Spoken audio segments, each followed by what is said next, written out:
যেভাবে দলীয়করণ হয়, দলীয়করণের মাধ্যমে যেভাবে একবার জনতার মঞ্চ তৈরি হয়েছিল, আপনারা সবাই এটা অবগত আছেন।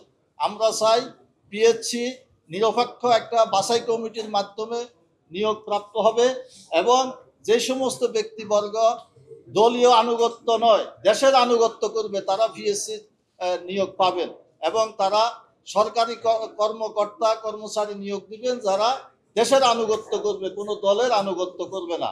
এই জন্য ঐক্যমত কমিশন যে প্রস্তাব দিয়েছিল পিএসসির ব্যাপারে, আমরা এটাতে সম্পূর্ণ একমত। দ্বিতীয় এজেন্ডা ছিল দুদক।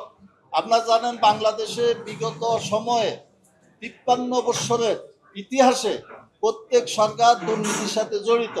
এই জন্য দুর্নীতি দমন কমিশন এটা সংবিধিবদ্ধ কমিশন। আমরা এটা পিএসসির ঐক্যমত কমিশনের প্রস্তাব অনুযায়ী সাংবিধানিক কমিশন হিসাবে এটাকে অন্তর্ভুক্ত করার সমর্থন করেছি।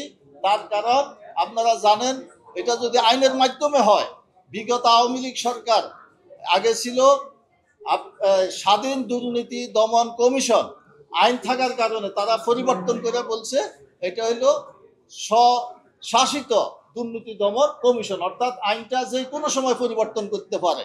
কিন্তু এটা যদি সংবিধানে অন্তর্ভুক্ত থাকে, কমপক্ষে 200 আসন 2/3 সদস্য না হলে এটা পরিবর্তন করতে পারবে না। এই জন্য আমরা বলেছি দুর্নীতি দমন কমিশন সাংবিধানিক কমিটি হইতে হবে এবং এর ফরমেশনটাও সংবিধানে উল্লেখ করতে হবে। 3 নম্বর বিষয় ছিল তত্ত্বাবধায়ক সরকারের বিষয়ে আলোচনা।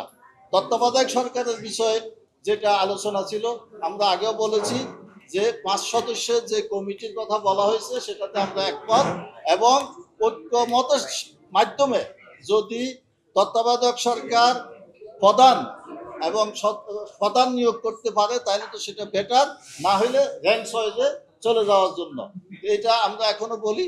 এবং যদি র্যাঙ্ক ওয়াইজের সমাধান না হয় তাহলে প্রেসিডেন্টকে বাদ দিয়া 13 অ্যামেন্ডমেন্টে যাইতে পারে।